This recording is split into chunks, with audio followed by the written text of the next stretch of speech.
Bom dia, boa tarde a todas e todos. Meu nome é Myrtle Schack e venho aqui oferecer umas gravações para auxiliar na disciplina de estatística aplicada à arqueologia. Quando olhamos para a arqueologia, tem vários tipos de dados que estamos coletando.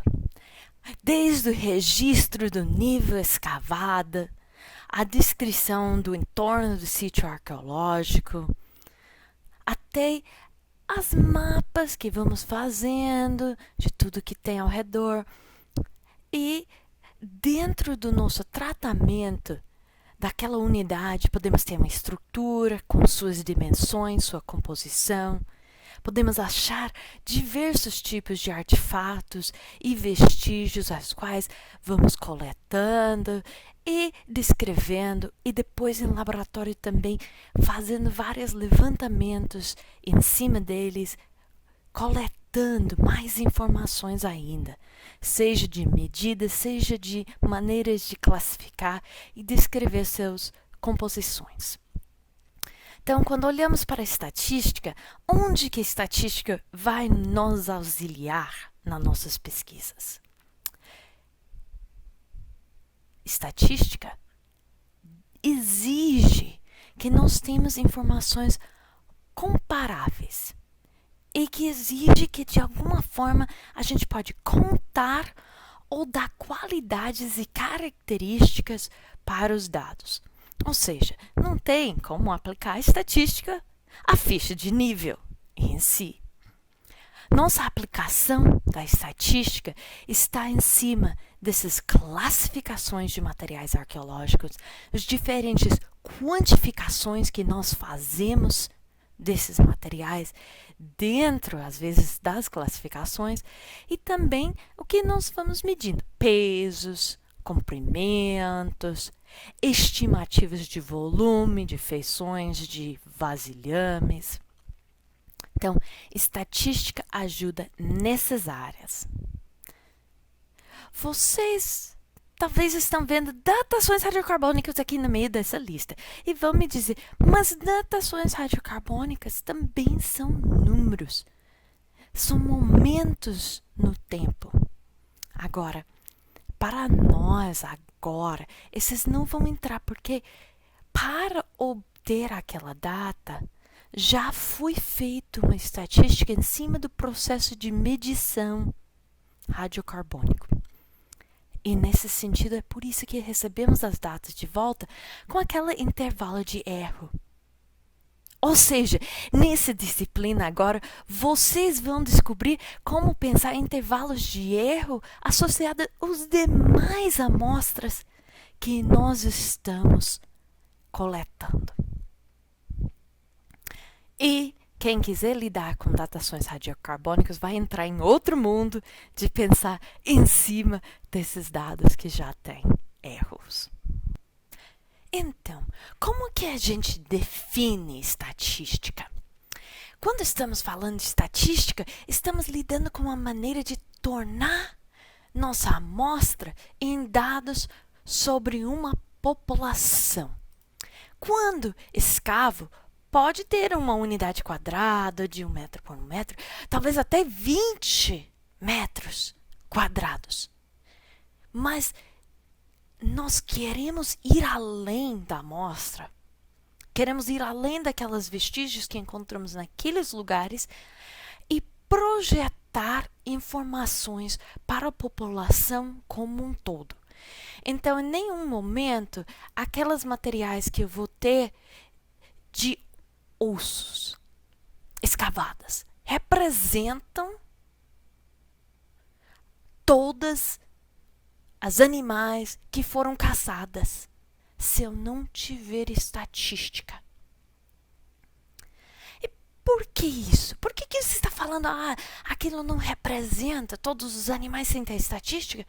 É porque quando eu quantifico os vestígios, seja eles faunísticas, seja de plantas, seja cerâmicas, seja líticos, eu estou quantificando uma amostra, o que eu achei naquele lugar.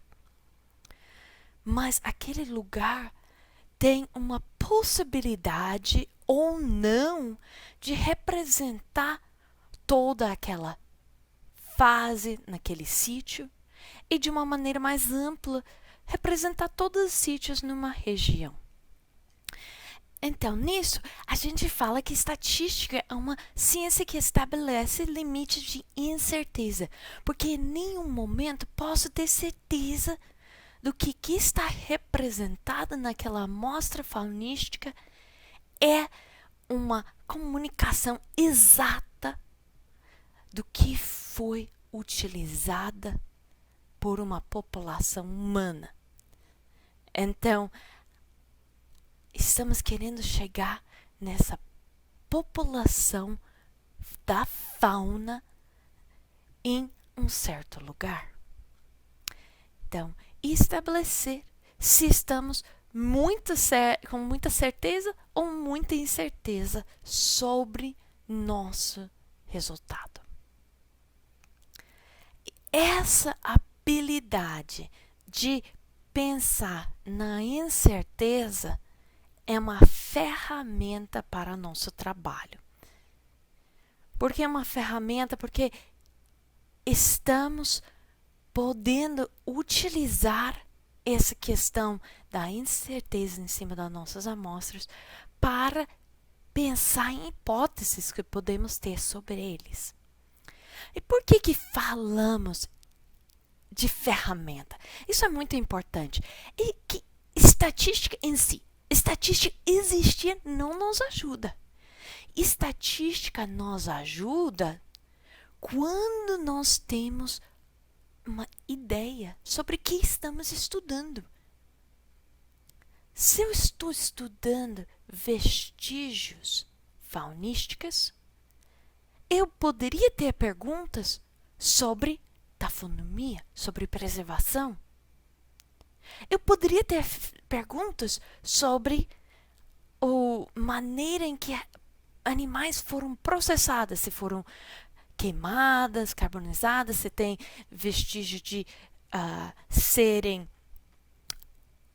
fervidas. Ou eu também poderia estar tentando entender a distribuição de diferentes espécies que compõem um conjunto alimentar. Então, existir estatística não é que nos ajuda. Nós precisamos saber sobre o que estamos estudando para aplicar a ferramenta às nossas perguntas. E essas hipóteses? Hipótese parece uma palavra que vem daqueles pensamentos processualistas. Tá bom. É, de um certo modo, associada à ideia do que dados refletem uma realidade total. Mas na arqueologia, em todo momento, estamos pressupondo que nossos dados refletem uma realidade total. Porque senão, nós não teríamos como falar sobre a população de seres humanos em outro momento da história. Porque, primeiramente, tudo que essa população de seres humanos deixou de sítios, de casas, de vestígios, não existe mais. Só uma porção disso. E dentro dessa porção disso, dentro desses sítios que nós temos a pesquisar, sempre estamos olhando também só para uma proporção pequenininho daquilo.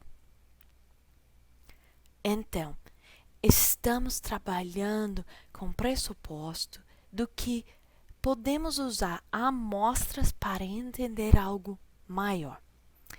E nós temos certas expectativas desses vestígios. Então, vamos seguindo com o meu exemplo de fauna. Se eu estou escavando um sambaqui litoral, eu já venho com expectativas sobre a composição, que a fauna vai ter alguma associação com o mar.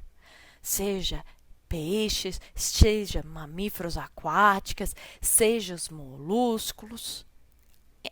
Então, nós temos como pensar nossas expectativas e induzir relações. E essa nossa noção de que devemos ou poderemos achar nesse lugar vai formular a maneira no qual a gente trata desses dados. Então, mesmo antes de pensar, eu vou usar análises estatísticas, qualquer pesquisador já está trabalhando em cima de alguns pressupostos para seus dados. Com isso, fecha esse vídeo para ser curto e vai logo ter mais um vídeo.